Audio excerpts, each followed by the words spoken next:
Hey guys, very good morning, very good afternoon, very good evening once again. This side JP Chauhan और आप कहां पर मौजूद है? आपके अपने चैनल एक्सपोनेंशियल फिजिक्स के ऊपर, जहां पर चल रहा है बहुत ही शानदार year long course class 11th और क्लास 12 दोनों के लिए। तो जो स्टूडेंट्स 2021, जो स्टूडेंट 2022 के लिए प्रिपरेशन कर रहे हैं नीट और जेई की, तो वो इकलौता एक ये चैनल है जहां पर पूरा फ्री ऑफ कॉस्ट, पूरा कंप्लीट कंटेंट में यहाँ पर डालने वाला हूं। और साथ में मैं एससी वर्मा भी करवाने वाला हूं, क्योंकि मैं एससी वर्मा को होमवर्क की फॉर्म में आपको डे बाय डे देता रहूंगा और उनके सॉल्यूशन भी डिस्कस करूंगा। तो बहुत इंपॉर्टेंट सेशन होने वाला है आज का। आज क्या बात करने वाले हैं अपन, थंबनेल में आप देख चुके हैं क्या, लॉगरिथम और सीक्वेंशियल सीरीज की बात करने वाले हैं। पर जल्दी से बिना टाइम को वेस्ट किए हुए स्टार्ट करते हैं। यस, चलो हेडिंग डाल दे जल्दी से, आप जल्दी हेडिंग डाल दे। क्या है आज का टॉपिक? सबसे पहला देख लेते हैं लॉगरिथम। लॉगरिथम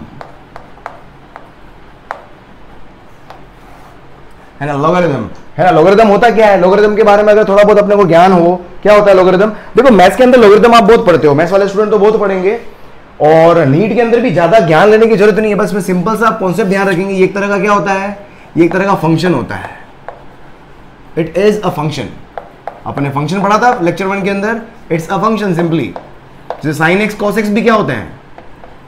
वो भी एक तरह के क्या है? साइन, कोसाइन, टेंजेंट, ये सब क्या है? फंक्शन है, ट्रिग्नोमेट्रिक फंक्शन है। ठीक है। स्ट्रेट लाइन आपने पढ़ा होगा, अभी अपन कोऑर्डिनेट ज्योमेट्री नेक्स्ट क्लास में स्टार्ट करूंगा। स्ट्रेट लाइन की बात करते हो तो वहां पर भी क्या इक्वेशन बनती है? y = mx + c। तो y भी क्या हो गया? एक फंक्शन हो गया x की टर्म्स के अंदर।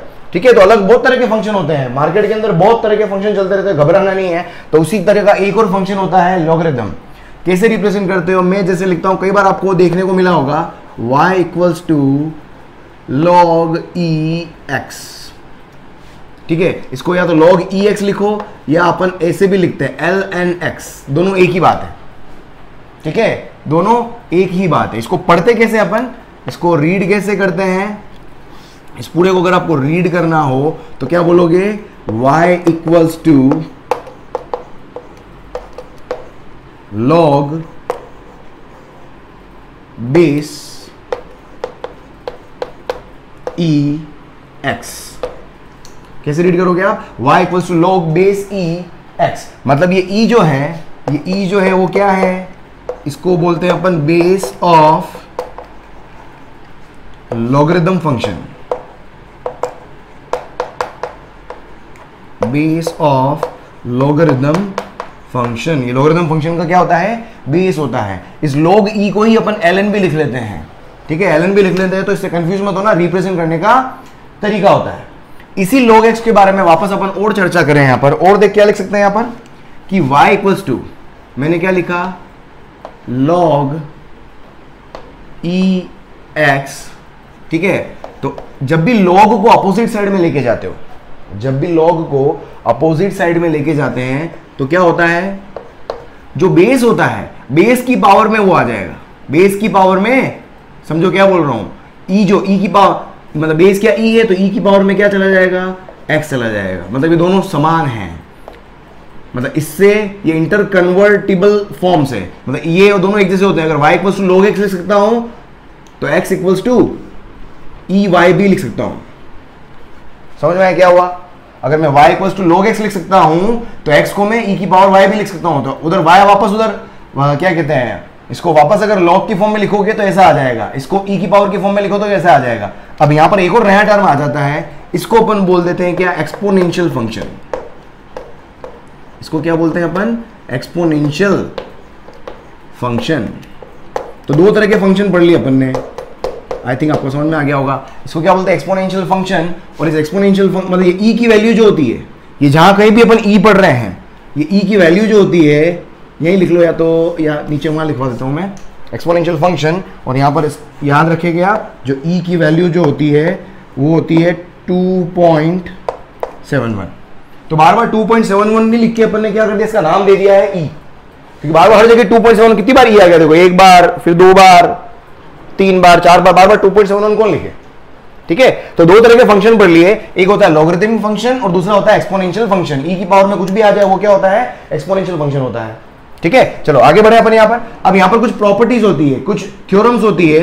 तो नेक्स्ट हेडिंग डालना यहां पर, theorems of exponential logarithmic function. Theorems,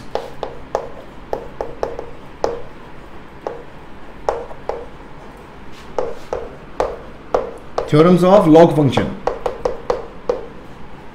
कुछ थ्योरम होती है, अपने को कुछ ध्यान रखना है।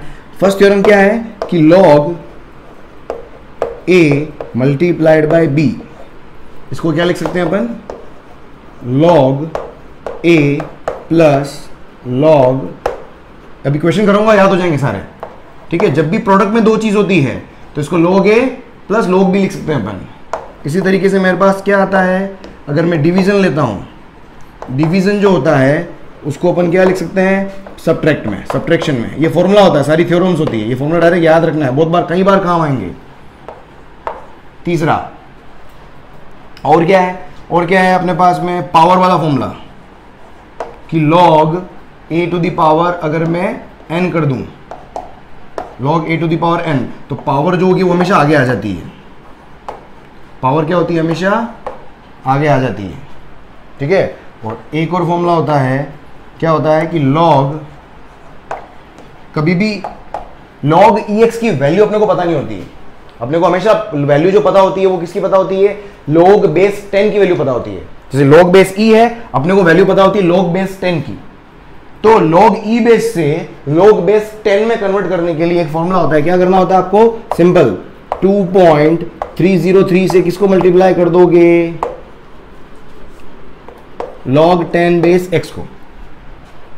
समझ में आ रहा है, अगर मैं log 10 इसको इसके इक्वल लिख सकता हूं, ये भी अगेन एक और फॉर्मूला होता है, इन दोनों को इक्वल अपन कर सकते हैं, ठीक है। उसके बाद एक और मेरे पास आता है कि log, अगर बेस कुछ भी हो, अगर बेस में तो वो जरूरी नहीं हमेशा a ही है, अगर बेस में a ले लेता हूं, सपोज बेस a है और यहां पर भी a लिख दिया मैंने, बेस और ये नंबर अगर ये दोनों सेम हो तो उसकी वैल्यू क्या होती है, हमेशा 1 होती है, उसकी वैल्यू क्या होती है, हमेशा 1 होती है। और एक और होता है आपके पास log, कोई भी बेस, log बेस 1 की वैल्यू हमेशा क्या होती है, 0 होती है, log बेस 1 की वैल्यू क्या होती है, हमेशा 0 होती है। समझ में आ गया, तो इस तरीके से आप इसको लिख लें, जल्दी से लिख लें उसको, फिर अपन क्वेश्चन करते हैं, और भी कुछ बताता हूं उसके अंदर में। देखो यहां पर देखो कुछ इंपॉर्टेंट log की वैल्यूज अभी क्वेश्चन करवाऊंगा, अभी सारे फॉर्मूले याद हो जाएंगे अभी, देख, ठीक है। क्या होता है, log a b इक्वल्स होता है log a plus log b, log a upon b होता है log a minus log b, a to the power n होता है, पावर आगे आ जाएगी, ठीक है। और log 1 की वैल्यू 0 होती है, log बेस और वैल्यू दोनों सेम हो तो वैल्यू 1 हो जाती है। इसके अलावा यहाँ पर कुछ 3 वैल्यूज होती है, वो अपने को याद रखनी है। 3 वैल्यूज क्या है, एक आपको याद रख लो आप, log 10 बेस 2, ये होता है 0.3010, क्या बोल रहा हूं, log 2 0.3010, log 10 बेस में ध्यान रखना है, एक log टेबल आती है एक्चुअल में इसके, अभी एक मिनट डिस्कस करता हूं। देखो log 3 की वैल्यू होती है 0.47, ये कहां से आई, log की टेबल होती है एक्चुअल में, है ना। किसी भी log की किसी भी वैल्यू को, लॉगरिथमिक फंक्शन की अगर कोई भी वैल्यू निकालनी है तो उसके लिए एक टेबल होती है, और वो टेबल जो होती है वो 10 बेस में होती है। अपन बेस 10 की बात क्यों कर रहे हैं, क्योंकि जो टेबल जो बनी हुई है 10 बेस में ही बनी हुई है, जैसे बेस चेंज होगा वैल्यूज चेंज होती चली जाएगी, ठीक है। तो log टेबल से अपन वैल्यूज फाइंड आउट करते हैं, तो log 2 पता है, log 3 पता है, और इसके बाद में आपके पास होता है एक और log 5, log 5 की जो वैल्यू होती है वो होती है 0.6989। ये 3 वैल्यूज अपने को याद रखनी है, तो क्या होगा आपको किसी भी, मतलब मैक्सिमम जो एग्जाम के अंदर जो आपकी कैलकुलेशन होगी, कैलकुलेशन में काफी हेल्प करेंगे, क्योंकि आजकल एग्जाम के अंदर आपको log टेबल वगैरह नहीं दी जाती है, कभी कहीं मिल जाए तो ठीक है, लेकिन एग्जाम के अंदर log टेबल नहीं दी जाती है। और अगर कोई क्वेश्चन भी आता है log का तो घबराने की जरूरत नहीं, क्वेश्चन के अंदर उस log की पर्टिकुलर वैल्यू अगर काम में आ रही होगी तो वो वैल्यू क्वेश्चन में आपको पुट करके दे देंगे, ठीक है। तो ये वैल्यूज अपने को याद रखनी है। चलो तो क्वेश्चन करते थे, जैसे अब थ्योरम्स को कैसे काम में ले सकते हैं, मैं आपको पूछता हूं कि फॉर एग्जांपल आप फाइंड आउट करो, मैं बोलता हूं कि log 6 की वैल्यू निकालो, ठीक है, log 6 निकालना है। अब log 6 तो डायरेक्ट पता नहीं, अपने को 2 और 3 पता है, तो देख 6 को क्या लिख सकता हूं मैं, 6 को क्या लिख सकता हूं मैं, 2 into 3, क्या लिख सकता हूं 2 into 3, और 2 into 3 क्या हो गया, a into b, मतलब प्रोडक्ट हो गया, प्रोडक्ट को सम की फॉर्म में लिख सकते हैं अपन। तो क्या हो जाएगा, इसको मैं लिख सकता हूं log 10 base 2 plus log 10 base 3, बस log 2 की वैल्यू पुट कर दो, यहां पर 3010, log 3 की वैल्यू पुट कर दो 0.4771, बस दोनों को ऐड कर दो, यहां से मेरे पास क्या आ जाएगा, ये आंसर आ जाएगा। ऐड कर लो, कितना हो जाएगा, ऐसे रख के भी प्रैक्टिस करो, आगे ध्यान रखना जीवन में ये बोल रहा हूँ ऐसे डायरेक्ट ऐड करना है, तो इसके नीचे लिख दो, सपोज मेरे पास 10 नंबर आ जाए तो कैसे ऐड करोगे आप, ठीक है। तो ये प्रैक्टिस भी कर लेना, 1 0 1 7 और 1 8 7 और 0 7, अरे भाई 4 और 3 कितना हो गया 7, 0 पॉइंट सही कर दिया क्या मैंने 7 0.7781, तो ये मेरे पास क्या आ गया log 6 आ गया। इसके बाद और निकाल, ट्राई कर, पोज करके ट्राई करना, पोज करके ट्राई करना। मैं आपको बोलता हूँ log 10/3 मालूम करो, ट्राई करो, log 10/3 ट्राई करो, पोज करके ट्राई करना, पोज करके ट्राई करना। देख पहली बात तो ई बेस की कोई वैल्यू होती नहीं है, तो इसको सबसे पहला काम बेस ही देखना है। तो इसको सबसे पहले क्या करो, ई बेस को 10 बेस में चेंज कर लो, तो ये हो जाएगा 2.303 log 10 बेस 10/3 log 2.303 log 10, ये क्या है मेरे पास, ये क्या है, ये a/b को सब्ट्रैक्शन की फॉर्म में लिख सकते हैं। तो ये हो जाएगा आपके पास क्या, log 10 base 10 minus log 10 base 3। अरे समझ में आया, a/b equals to a minus b। देख कितना हो जाएगा 2.303, बेस सेम होता है तो वैल्यू 1 हो जाती है, ये हो जाएगा 1।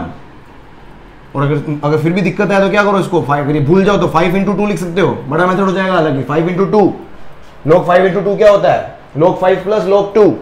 देख log 5 प्लस log 2 इन दोनों को ऐड करो, ये 1 के आसपास आएगा, यहां से प्रूव कर सकते हो। log 3 की वैल्यू क्या होती है 0.4771। तो फाइनली आंसर आपका कितना आ जाएगा 303।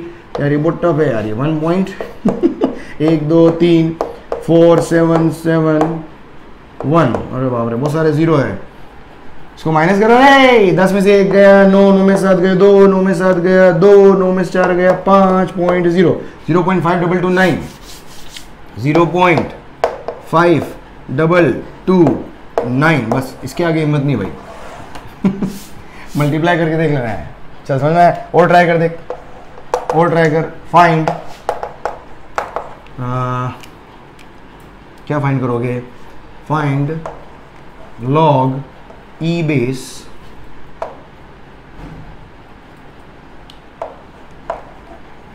1000, log e बेस 1000 की वैल्यू फाइंड करना, पोज करके ट्राई करना, पोज करके ट्राई करना। देख e बेस 1000 क्या करेंगे, देख ध्यान से सोच, सबसे पहले इसको 10 बेस में कर लो, तो 2.303 log 10 बेस 1000 लिख सकते हो इसको आप। देख क्या हो जाएगा 2.303, 1000 को क्या लिख सकता हूं मैं 10⁻³ 3, 1000 को लिख सकता हूँ 10⁻³ देख, और उसके बाद देख क्या आ जाएगा यहाँ से, ये हो जाएगा 2.303। देख ये क्या हो गया a⁴n, पावर आगे आ जाएगी, तो क्या हो जाएगा ये पावर आगे आ गई, और इसको क्या लिख दूंगा मैं log 10 बेस, पावर आगे चलेगी, बचा क्या 10। देख तो क्या आ गया 2.303, और इधर क्या आ जाएगा मेरे पास 3, और log 10 बेस 10 कितना हो गया 1, बस कितना हो गया, तो 2 × 3 कितना हो, 3 3 9 3 0 0 3 3 9 3 2 6 6.909। देख यहाँ से कंक्लूजन क्या निकला, इसकी वैल्यू कितनी होती है log 1000 की, log 1000 की वैल्यू कितनी होगी 3, जितने जीरो उतनी वैल्यू, log 1000 की वैल्यू कितनी, जितने जीरो उतनी वैल्यू, 3 जीरो है मतलब 3 वैल्यू। देख एक और कर, फिर इसके बाद भी लिखवाता हूँ मैं, यहाँ से कंक्लूजन निकालेंगे अपन। चल एक और ट्राई कर, फाइंड log मैं बोल देता हूँ भाई साहब, क्या बोलूँ रे मेरे लाल, चल 100 की वैल्यू निकाल, 100 की वैल्यू निकाल, पोस्ट करके ट्राई कर, सिंपल सा पूछा है यार, बहुत सिंपल। देख क्या होगा log 10 बेस कितना हो गया 10⁻² लिख सकता हूँ, ये क्या हो गया a⁴n, पावर आगे आ जाएगी, पावर आगे आ गई, कितना हो गया log 10 बेस 10, ये क्या हो गया 1, तो 2 × 1 कितना हो गया 2, मतलब जितने जीरो उतनी वैल्यू, जितने जीरो उतनी वैल्यू। यहाँ से नोट लगा दे एक, समझ में आ रहा है। एक और याद कर ले यहाँ पर कि log 10 बेस 1000 कितना हो गया 3, जितने जीरो, एग्जाम्पल के लिए लिखवा रहा हूँ 100 की वैल्यू कितनी हो गई 2, मतलब जितने जीरो उतनी वैल्यू, जितने जीरो उतनी वैल्यू। ठीक है, चल जल्दी जल्दी लिख ले इसको भी। चलो और क्वेश्चन ट्राई करो, देखो और क्वेश्चन ट्राई करो। कुछ भी बना सकते हो यार, देख चल ट्राई कर 0.001 है ना, पोज करके ट्राई करना, पोज करके ट्राई करो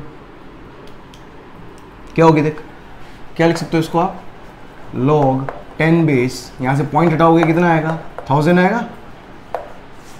इसको log 1/1000 क्या लिख सकते हो आप, log 10 बेस है ना, a/b है, तो log 1 माइनस log 1000, और log 1 की वैल्यू अपने देखी थी 0, इसकी वैल्यू कितनी है 3, कितना आ जाएगा -3। अरे भाई क्लियर, ओ क्लियर। चल देखिए इसको ट्राई कर, कुछ भी बना सकते हैं यार। देख मैं बोलता हूँ लोग क्या ट्राई करोगे, कुछ भी ट्राई कर लो आप।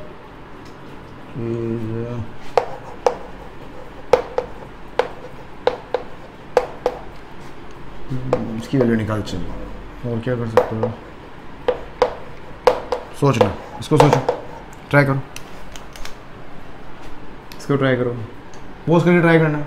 देख बेस सेम है, बेस और वैल्यू सेम है, तो 1 log 525, बेस कुछ भी हो सकता है। देख 25 को क्या लिख सकता हूँ मैं, बेस हमेशा जब भी यहाँ पर कुछ डिफरेंट वैल्यू आ जाए तो उसको क्या करो 2 3 5 अपने को पता है 10 बेस में, उसके अलावा अगर कुछ आ जाए तो क्या करो बेस और इसको सेम बनाने की कोशिश करो। देख इसको क्या लिख सकता हूँ मैं 5 का स्क्वायर, और इसको क्या लिख सकता हूँ मैं, देख इसको क्या लिख सकता हूँ मैं 5 का क्यूब।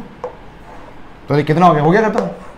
ठीक है, पावर आगे आ गई, इसको क्या लिख सकता हूँ, देख ये पावर है ना, तो पावर आगे आ जाएगी, तो 2 log 5 इधर भी पावर आगे आ जाएगी, 3 log 5 कितना हो गया, देख ये तो वैल्यू 1 हो गई, तो 2 × 1 ये वैल्यू भी क्या होगी 1 हो गई, 3 × 1 फाइनली कितना आ गया इसका आंसर, देखो सो 5 विल बी योर आंसर। ठीक है, कुछ भी ट्राई कर सकते हो, और देखो और क्या बना सकते हो, और क्वेश्चन क्या बना सकते हो यहाँ पर, और क्या बना सकते हो। देख हाँ चल एक कोई भी एक्सप्रेशन, जैसे for example log 10 base x और log 10 base 1 + x equals to 0 दिया हुआ है। इसमें से अगर x निकालना हो तो कैसे निकालोगे, इसमें से अगर आपको x मालूम करना हो तो कैसे मालूम करोगे। ट्राई करो, पोज करके ट्राई करना, एकदम पोज करके ट्राई करो तो ही मजा आएगा, है ना। पोज करके ट्राई कर दे, क्या आएगा, क्या लिख सकते हो, है ना, फाइंड x, या एक्सप्रेशन को रीराइट करना हो कुछ भी पूछ सकते हैं, क्या होगा। देखिए log a + log b है, क्या लिख सकता हूँ इसको मैं, log 10 base x multiplied by 1 + x equals to 0, है ना। ये log 10 बेस x इक्वल, इसकी log की वैल्यू 0 कब होती है, जब ये 1 होता है, या log को उधर ले जाओगे, दोनों देख सकते हो आप, जैसे भी समझना हो आपको, है ना। क्या बोला मैंने कि log की वैल्यू 0 कब होती है, जब ये 1 होता है, या log को उधर लेके जाओगे तो मैंने अभी क्या बताया था, जो बेस होता है बेस के पावर में राइट वाला आ जाता है। एक्सपोनेंशियल फंक्शन लिखा था ना शुरुआत में स्लाइड नंबर 1 पे, समझ में आ रहा होगा आपको। बस सॉल्व कर लो इसको, क्या आ गया, तो एक्स स्क्वायर या जो भी है यार, इसको देख लो, या एक्स कर लो, x square plus x equals to 10⁻0 कितना हो गया 1, तो x square plus x minus 1 equals to 0। अब ये क्या हो गया, सोल्व द क्वाड्रेटिक इक्वेशन, यहाँ से सोल्व कर लो आप क्वाड्रेटिक को। एक्स इक्वल्स टू क्या हो गया -b, मैंने क्वाड्रेटिक इक्वेशन बताई थी आपको, -b plus minus √b² minus 4ac/2a। Quadratic सिखा चुका हूँ मैं बेटा, एक चीज को बार बार रिपीट नहीं करेंगे बना यार थोड़ा सा, क्योंकि फिर बार बार मैं एक ही पुरानी चीजें बार बार रिकॉल करवाऊंगा तो फिर फायदा क्या। पुराना हर 3 लेक्चर के बाद में आदत डालो रिवीजन की, हर 3 लेक्चर के बाद में रिवीजन की आदत डालो, पुराना वापस पढ़ के आना है हर तीसरी क्लास के बाद में। मैं आपको 5 सप्ताह में 5 लेक्चर इसीलिए ले रहा हूं ताकि 2 दिन आपको क्या है प्रॉपर रिवीजन का टाइम मिल जाए।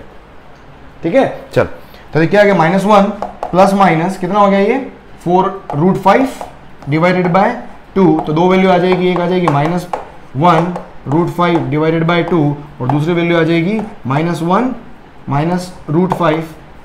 कैलकुलेशन देख लेना यार, मेन आपका मतलब करने का तरीका मैं समझाना चाह रहा हूँ यहाँ पर। तो ये क्या आ गया, इसके दो आंसर आ जाएंगे, बस x की दो वैल्यू आ जाएगी, क्वाड्रेटिक है। ठीक है, जल्दी लिख ले इसको, जल्दी लिख ले। देखो नेक्स्ट, देखो एंटीलॉग। नेक्स्ट आपके पास क्या एंटीलॉग। देखो एंटीलॉग को बहुत ज़्यादा डिटेल में डिस्कस करने की जरूरत नहीं है, क्योंकि मैथ्स के अंदर भी लोगों को एंटीलॉग नहीं पढ़ाया जाता है, मैथ्स वालों को भी इवन, कि बहुत ज़्यादा इतनी इंपॉर्टेंट नहीं है। अधिकतर नीट वाले स्टूडेंट क्या एंटीलॉग से डरते रहते हैं। एंटीलॉग कुछ नहीं है, तो नेक्स्ट लिखो आप एंटीलॉग, छोटी सी चीज़ है, बस वो ध्यान रख लो आप। एंटीलॉग, देखो एंटीलॉग का फॉर्मूला होता क्या है, एंटीलॉग का फॉर्मूला क्या होता है, सिंपल से लॉग का लिखवाया था मैंने। तो एंटीलॉग का मतलब क्या होता है, अगर आप एंटीलॉग ऐसे कुछ लिखोगे, एंटीलॉग बेस में a और नंबर n, तो इसकी वैल्यू होती है क्या, बस बेस के ऊपर ये नंबर लग जाएगा पावर में।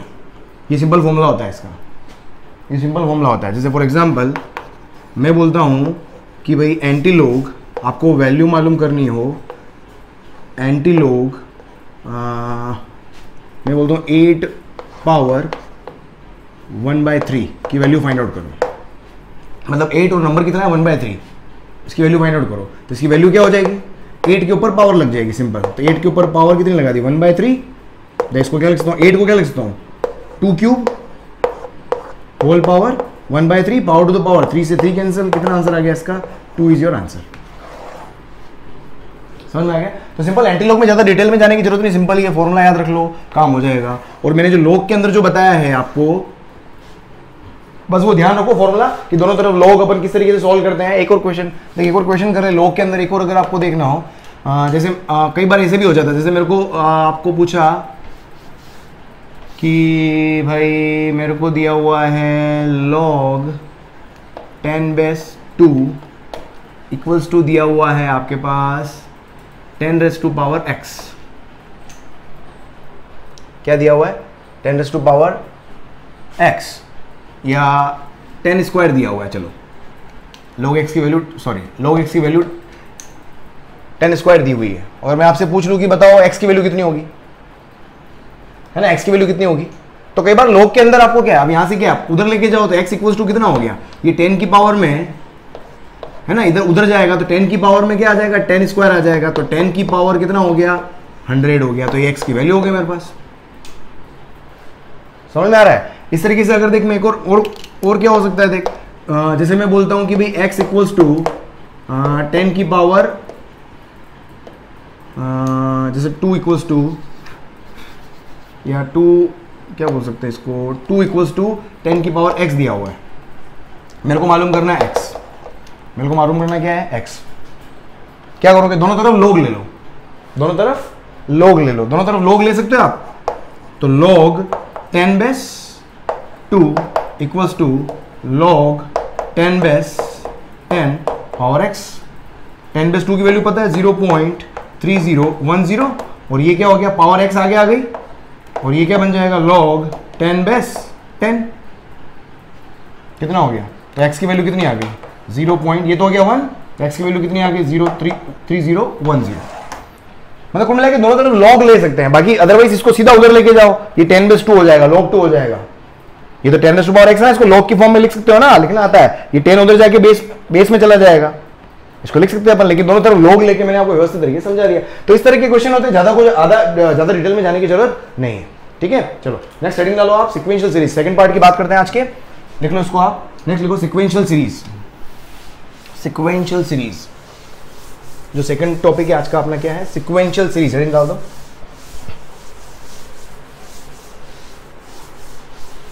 सिक्वेंशियल सीरीज के अंदर वही आपने शायद 10th के अंदर पढ़ा हुआ है,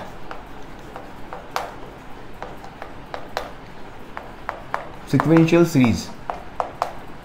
बाकी चैप्टर का नाम सीक्वेंस एंड सीरीज होता है, मैंने अपने हिसाब से नामकरण कर दिया ताकि थोड़ा सा फीलिंग आ जाए। इसके अंदर अपन दो चीजें पढ़ेंगे, अपन अरिथमेटिक प्रोग्रेशन और एक ज्योमेट्रिकल प्रोग्रेशन, है ना, अरिथमेटिक प्रोग्रेशन और ज्योमेट्रिकल प्रोग्रेशन। तो इसमें फर्स्ट हेडिंग डालो आप, अरिथमेटिक प्रोग्रेशन।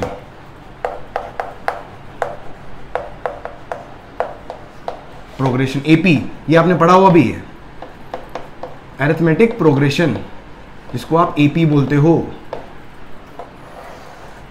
है ना। ये सारे प्रोग्रेशन होते हैं, कुछ सीरीज होती है, एक स्टैंडर्ड सीरीज होती है, वो अपने को पढ़ना है यहाँ पर। तो एपी तो मेरे पास कोई भी एक नंबर है ना, कोई भी एक नंबर है, सपोज मेरे को सीरीज ऐसे दी हुई है, जो सीरीज होती है, जो प्रोग्रेशन सीरीज होती है, जो फॉर्म होता है, फॉर्म क्या होता है इसका, फॉर्म जो होता है क्या है, फॉर्म होता है आपके पास क्या, A plus D, A plus 2d and so on, मतलब कोमा भी हो सकता है, बीच में प्लस भी आ सकता है, कहीं घबराने की जरूरत नहीं है, कुछ भी हो सकता है, ठीक है। तो या इसको प्लस में लिख दो आप भले, ठीक है। ये मैं टर्म लिख रहा हूं, ये सारी टर्म्स है मेरे पास। अगर टर्म इस तरीके से फॉर्म में आया, हर बार क्या हो रहा है, डी जुड़ रहा है, हर बार डी जुड़ रहा है, ठीक है। ए प्लस एन माइनस 1d, समझ में आ रहा है, कहां तक गया है, ये यहां तक गया। टोटल कितनी नंबर ऑफ टर्म्स है, एन टर्म्स है, ये कितनी है, एन नंबर ऑफ टर्म्स। तो ये टर्म मेरे पास क्या हो जाएगी, it will become what, nth term, ये क्या हो जाएगी, nth टर्म हो जाएगी, ठीक है। तो इस तरह की जब भी सीरीज दी हुई हो तो इसमें ए को क्या बोलोगे आप, फर्स्ट टर्म हो गई, ए क्या हो गया आपका फर्स्ट टर्म, और डी को बोलते हैं अपन common difference, common difference, D को क्या बोलेंगे अपन, कॉमन डिफरेंस। डी क्या हो गया, कॉमन डिफरेंस। कॉमन डिफरेंस का मतलब क्या हो गया, कॉन्जिक्यूटिव टर्म के बीच का डिफरेंस, ये टर्म 1 है, ये टर्म 2 है, ये टर्म 3 है, ये मेरे पास टर्म n है। तो जो कॉमन डिफरेंस डी जो होता है वो क्या होता है, कॉन्जिक्यूटिव टर्म के बीच का डिफरेंस, t2 माइनस t1 बोलो और t3 माइनस t2 बोलो। अगर ये मेरे पास थ्रू आउट कॉन्स्टेंट आ रहा है, इसका मतलब क्या हुआ, इस सीरीज को अपन क्या बोलेंगे, अरिथमेटिक प्रोग्रेशन बोल देंगे, एपी सीरीज, अरिथमेटिक प्रोग्रेशन बोल देंगे अपन। ये स्टूडेंट इस फॉर्म में अगर आपको मिले, आइडेंटिफाई करने का तरीका क्या है, आइडेंटिफाई करने का तरीका क्या है, find the common difference, find, है ना, फाइंड कॉमन डिफरेंस, है ना, फाइंड कॉमन डिफरेंस। क्या होता है, अगर मेरे पास सेम रहता है, अगर सेम रहता है, इफ सेम, तो सीरीज जो होगी वो क्या होगी, एपी होगी, सीरीज क्या होगी, एपी होगी, सिंपल, ठीक है। अब यहां से मेरे पास क्या है कि यहां से अपन क्या फॉर्मूला लिख सकते हैं कि स्टार बना के लिखे, आप याद रखेंगे आप लोग, sum of n terms, sum of n terms,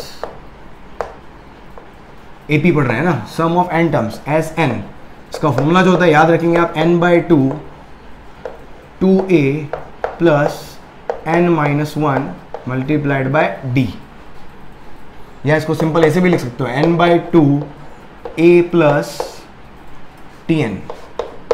देख टर्म नंबर n है ना, nth टर्म, ये क्या है, nth टर्म, ये टर्म्स है, term 1 term 2 term 3, a plus n-1d, तो a है ना, a प्लस n-1d आ रहा है इसमें, तो a प्लस tn लिख दिया मैंने इसको। तो दोनों ही फॉर्मूले होते हैं, इससे आप क्या कर सकते हो, सम ऑफ n टर्म्स निकाल सकते हो। जैसे फॉर एग्जांपल देख मेरे पास क्या हो गया, जैसे मैं आपको बोलता हूं कि भाई n equals to 1 plus 2 plus 3 कहां तक है, 10 तक है, ठीक है। अब यहां पर इसको देखो, ये एपी के अंदर है, इसको अगर आप देख पा रहे हो ये एपी के अंदर है, नंबर ऑफ टर्म्स कितनी हो गई, n इक्वल्स टू 10 हो गया, और d कॉमन डिफरेंस देखो यहाँ पर 2 माइनस 1 भी 1 है और 3 माइनस 2 भी 1 है, मतलब कॉमन डिफरेंस चल रहा है, इसका मतलब ये क्या है, एपी हो गई। तो एपी के n टर्म्स का सम कितना आ जाएगा, तो एस एन इक्वल्स टू कितना आ गया, n/2, फॉर्मूला लगाओ, ये इसमें रख रहा हूँ, वैल्यू पुट कर रहा हूँ, तो n/2, और a कितना आ गया, यहाँ से a भी लिखो आप, a की वैल्यू कितनी होगी, फर्स्ट टर्म कितना हो गया 1, तो यहां से रखोगे आप एस एन, n/2 मतलब 10/2, 2 इंटू ए 2 इंटू 1 प्लस n-1, n कितना है 10 माइनस 1, और कॉमन डिफरेंस कितना है 1, तो देख कितना आ गया मेरे पास, ये 5 2 प्लस 9 कितना आ गया मेरे पास, ये 55। ये याद रखना है, बहुत बार कई बार न्यूमेरिकल में काम आएगा, फर्स्ट n टर्म्स का सम सीधा 55 होता है, डायरेक्ट याद रख लो, समझ में आ रहा है, डायरेक्ट याद रख लो इसको। चलो ठीक है, जल्दी लिख ले इसको। देखो नेक्स्ट आपके पास क्या है, दूसरी सीरीज लिखो आप, ज्योमेट्रिकल सीरीज।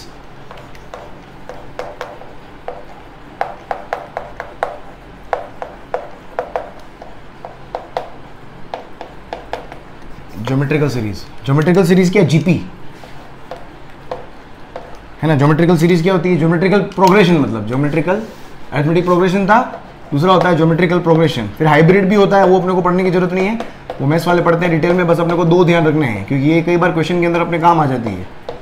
ये क्या हो गया, ज्योमेट्रिकल प्रोग्रेशन। ज्योमेट्रिकल प्रोग्रेशन का जो फॉर्म होता है, स्टैंडर्ड फॉर्म, वो आपके पास क्या होता है, ए आर स्क्वायर, ये टर्म्स है ना, ये सारी टर्म्स है, ये क्या मेरे पास टर्म्स है, and so on, a r n minus one, ठीक है। ये वापस वही हो गया, term 1, second term, third term, और ये मेरे पास क्या हो गया, nth टर्म, ठीक है। ये क्या हो गया, nth टर्म, ए को अपन ने क्या बोल दिया, फर्स्ट टर्म, और यहां पर जो आर है, आर को बोलते हैं अपन कॉमन रेशियो। आर क्या होता है, कॉमन रेशियो होता है। इस आर को निकालने का तरीका क्या है, अब आइडेंटिफाई करना है। अगर आर यहां पर क्या करोगे, आर की वैल्यू क्या होगी, कंसेक्यूटिव रेशियो, मतलब T2 upon T1, T2 upon T1 निकालोगे तो भी क्या आएगा, आर, या फिर T3 और T2 का रेशियो निकालो तो भी मेरे पास क्या आएगा, वो आर ही आएगा। अगर ये दोनों इक्वल आ जाते हैं, इसका मतलब क्या है, मतलब एटलीस्ट तीन बार कॉमन रेशियो निकाल के देख लो आप। अगर वो सेम आ जाता है, इसका मतलब क्या है ना, इफ सेम, तो सीरीज जो होगी वो क्या होगी, सीरीज जो होगी वो क्या होगी, ज्योमेट्रिकल प्रोग्रेशन, जीपी होगी, ठीक है। यहां से मैं क्या निकाल सकता हूं, सम ऑफ, है ना, यहां से अपन निकाल सकते हैं क्या, sum of n terms of GP, n terms का सम निकालना है। फॉर्मूला क्या होगा, एस एन इक्वल्स टू, ये होता है आपके पास a 1 minus r to the power n upon 1 minus r, ठीक है। फॉर्मूला याद रखना। ये क्या लिखा है मैंने, sum of n terms of GP, ठीक है। ये फॉर्मूला डायरेक्ट आपको याद रखना है, क्लियर। इस तरीके से सम ऑफ इनफाइनाइट टर्म्स भी होता है, दो फॉर्मूले होते हैं इसके अंदर, ये ज्यादा काम में आता है, सम ऑफ इनफाइनाइट टर्म्स। जीपी बहुत इंपॉर्टेंट है, नीट में भी क्वेश्चन आ जाते हैं, जीपी कई बार देखने को मिलेगी आपको, है ना, जीपी का progress, sum of infinite terms. तो सम ऑफ इनफाइनाइट टर्म्स जो होता है उसको बोलते हैं एस इनफाइनाइट, और एस इनफाइनाइट का फॉर्मूला होता है ए अपॉन, बस ऊपर वाली टर्म हटा दो, ए अपॉन 1 माइनस आर, ये आपका सम ऑफ इनफाइनाइट टर्म्स होता है, ठीक है। देख क्वेश्चन जैसे अपने पास क्या है, एक क्वेश्चन करके देख लेते हैं, देख क्या होगा।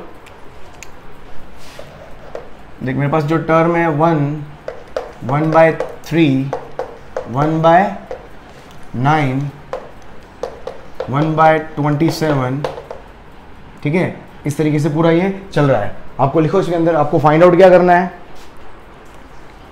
फाइंड आउट करो इसके अंदर सम ऑफ, इनफाइनाइट तक जा रहा है ना, फाइंड क्या करोगे इसके अंदर, find sum of first 5 terms, एक ये निकाल लो, दूसरा निकाल लो सम ऑफ इनफाइनाइट टर्म्स, और एक और निकाल लेना इसके अंदर, find 5th term, 5th term निकालनी है। देख क्या होगा, पोस्ट करके ट्राई कर, देख पोस्ट करके ट्राई कर, क्या हो जाएगा इसके अंदर, है ना। इसको पहले चेक करना पड़ेगा, हमेशा चेक करो जीपी है कि नहीं है, जीपी है कि एपी है क्या है, उसके बाद काम करना है। तो देख यहाँ पर क्या है, कॉमन रेशियो देखो, यहाँ पर सबसे पहले ए लिख लो, ए की वैल्यू कितनी, 1, फर्स्ट टर्म। कॉमन रेशियो निकालने का तरीका क्या है, T2 अपॉन, तो 1/3 अपॉन 1, कितना आ रहा है 1/3, या फिर 1/9 अपॉन 1/3, दोनों की वैल्यू 1/3 आ रही है, ये भी 1/3 है और ये भी 1/3 है। इसका मतलब क्या है, ये पूरा जीपी में चल रहा है। आगे भी और चाहो तो देख सकते हो आगे, ठीक है। तो देख सम ऑफ फर्स्ट 5 टर्म्स का सम निकालना है, मतलब n की वैल्यू कितनी हो गई, 5 हो गई, 5 टर्म, ये ना सम ऑफ n टर्म्स मतलब 5 टर्म्स, मतलब n की वैल्यू 5, तो क्या होगा S5 कितना हो गया, a, ये फॉर्मूला लगा रहा हूं, a कितना है 1 minus r to the power n, r कितना है 1/3 होल पावर n कितना हो गया 5 डिवाइडेड बाय 1 माइनस r, तो इसको सोल्व कर लो आप, कितना हो जाएगा ये, इसको सोल्व कर लो, यहाँ से आ जाएगा आपके पास 1 माइनस 1/3, ये कितना हो गया 2/3, तो ये हो जाएगा 3/2 और 1 माइनस 1/3 होल पावर 5, इसको सोल्व कर सकते हो। यहाँ से आपके पास फाइनली क्या आ जाएगा, आंसर आ जाएगा 3 की पावर 5 कर लेना है। मतलब मेन आप कॉन्सेप्ट सीखो यार ना, कैलकुलेशन तो क्या है, चलो प्रैक्टिस के साथ में आप सही करते चले जाओगे, हालांकि बहुत मिस्टेक होती रहती है, ठीक है, पर टाइम के साथ में धीरे धीरे आपकी क्या स्पीड भी फास्ट हो जाएगी। क्वेश्चंस जितने प्रैक्टिस करोगे ना, उतनी आपकी प्रैक्टिस अच्छी होगी, उतना ज्यादा आप टाइम से चीजें कर पाओगे।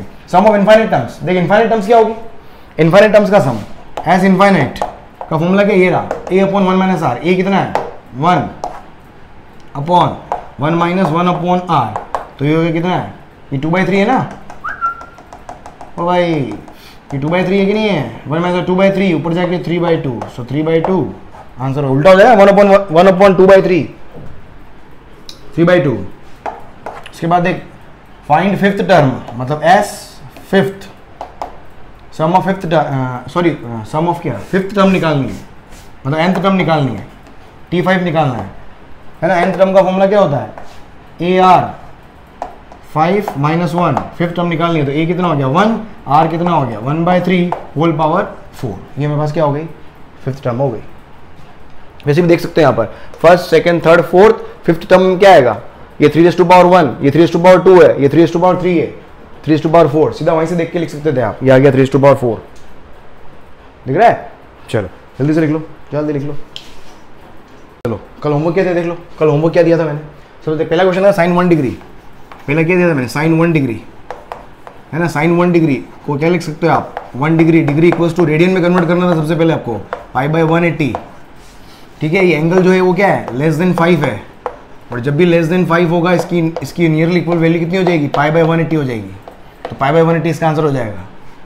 समझ में आ रहा है क्या हुआ, है ना। इसकी वैल्यू क्या आ जाएगी, π/180, क्योंकि इसकी वैल्यू क्या है, 5 रेडियन से बहुत कम है, पाई की वैल्यू 3.14, पाई कभी भी 180 मत रख देना, पाई की वैल्यू हमेशा ऑलवेज 3.14, ठीक है। दूसरा देख cos 1 डिग्री, ये भी वापस क्या, लेस देन 5 रेडियन ही तो है, और जब लेस देन 5 रेडियन होता है तो थीटा क्या हो गया, स्मॉल, तो cos 1 डिग्री की वैल्यू क्या हो जाएगी, या इसको वैसे कर यार, तू पता नहीं इसको क्या कर देगा cos डिग्री को क्या करो, रेडियन में चेंज करो, π/180, और ये वैल्यू क्या है, लेस देन 5 रेडियन ही आएगी, तो इसकी वैल्यू क्या आ जाएगी, nearly equal to 1। cos theta nearly equal to 1 होता है जब एंगल स्मॉल होता है। उसके बाद तीसरा देखो tan 1 डिग्री, तीसरा क्या है सर, tan 1 डिग्री है ना, tan 4 रेडियन शायद, tan 4 रेडियन, भाई ये तो सीधे ही दे दिया मैंने, लेस देन 5 रेडियन है, तो जब tan थीटा क्या होता है, नियरली इक्वल किसके, थीटा के, तो इसका आंसर क्या आ जाएगा 4, तो tan 4 रेडियन किसके बराबर हो जाएगा, 4 के बराबर हो जाएगा। तो थीटा स्मॉल होता है तो tan theta nearly equal to theta के होता है। चल नेक्स्ट देख cot 1 डिग्री है शायद, cot 1 डिग्री है ना, cot 1 डिग्री को क्या लिखोगे आप, cos 1 degree upon sin 1 degree, ये दोनों निकाल दिया अपन ने, cos 1 डिग्री की वैल्यू 1, sin 1 डिग्री की वैल्यू π/180, π/180 कितना हो जाएगा, ये इसकी वैल्यू आ जाएगी 180/π। वो भाई क्लियर है ना, cos 1 डिग्री तो 1 आ गया था, और sin 1 डिग्री यहाँ से ले लिया अपन ने। निकालने का तरीका वही है, कोट हो या tan हो, साइन अपॉन कोस करके करो, मतलब tan में तो अपने को सीधा पता है, लेकिन कोट का पता नहीं है, तो कोस अपॉन साइन करके करना पड़ेगा, या tan को करके करो। वो क्लियर, चलो नेक्स्ट देखें अपन। हाँ नेक्स्ट देखो क्या है, फिफ्थ का फर्स्ट, हाँ फिफ्थ का फर्स्ट क्या दिया हुआ है, हमको मैक्सिमम मिनिमम निकालना है, y equals to 16 sin x, है ना। तो y की मिनिमम वैल्यू, इसकी मिनिमम वैल्यू क्या आएगी, 16 मल्टीप्लाइड बाय -1, ये आएगी -16। याद आ रहा है कुछ, मिनिमम साइन की मिनिमम वैल्यू पे ही डिपेंड करेगा y, और y की मैक्सिमम कितनी हो जाएगी, +16 हो जाएगी। 7 +1 और -1 रखना है अगर याद आ रहा हो तो। उसके बाद सेकंड देख क्या है, 2 cos x - 4 sin x, 2 cos x minus, last वाला लेक्चर देखें आप, जिन बच्चों ने लास्ट वाला लेक्चर नहीं देखा, तो लास्ट लेक्चर के अंदर मैंने होमवर्क दिया था, ठीक है, तो वही क्वेश्चन कर रहे हैं अपन। तो इसकी क्या हो जाएगी, मिनिमम होती है -√, cos के मल्टीप्लाई में जो भी है 2 का स्क्वायर, प्लस साइन के मल्टीप्लाई में जो भी है -4 का स्क्वायर, सिंपल 4 का स्क्वायर। तो देख कितना आ गया मेरे पास, ये माइनस का √4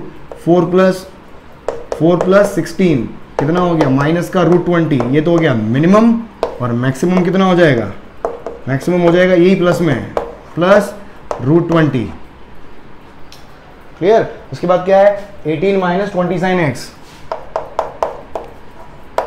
18 - 20 sin x, इसकी मैक्सिमम और मिनिमम निकालनी है।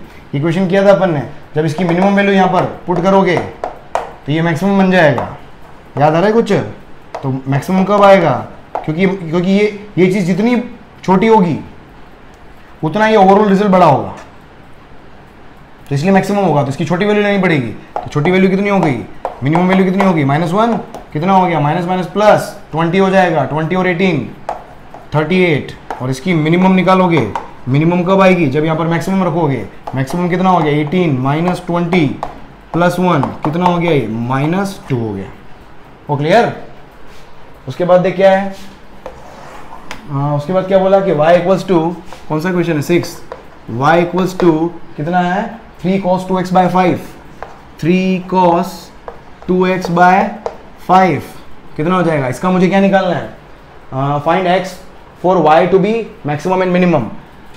देख y मैक्सिमम कब होगा, y को मैक्सिमम होने के लिए 3/5 तो कांस्टेंट है, cos 2x की वैल्यू मैक्सिमम होनी होगी, cos 2x मैक्सिमम होना चाहिए। तो cos 2x मैक्सिमम कितना होता है, +1 होता है, और cos 2x की वैल्यू +1 कब होगी, cos थीटा की वैल्यू 1 कब होती है, 0 डिग्री पर, कितने पर, 0 डिग्री पर। तो 2x की वैल्यू कितनी हो जाएगी, 0 डिग्री, तो x की वैल्यू कितनी हो गई, 0 degree.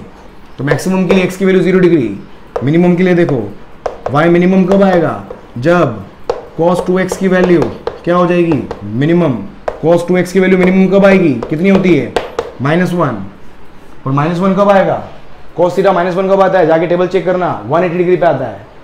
cos theta table check करना, cos थीटा -1 कब आता है, 180 डिग्री पे आता है। तो 180 डिग्री देखो यहाँ पर कितना हो गया, वो भी क्लियर है, कितना 180 डिग्री देखो यहाँ पर। तो ये हो जाएगा 2x = ये कितना हो गया, 180 डिग्री। तो x की वैल्यू कितनी आ गई, 90 डिग्री। ठीक है, चलो ये आपको क्या होमवर्क, जल्दी से लिख लो इसको आप। ठीक है, फिर आज का होमवर्क देता हूँ मैं आपको। चलो ठीक है, ये होमवर्क करके लाना, नेक्स्ट क्लास में डिस्कस करेंगे अपन।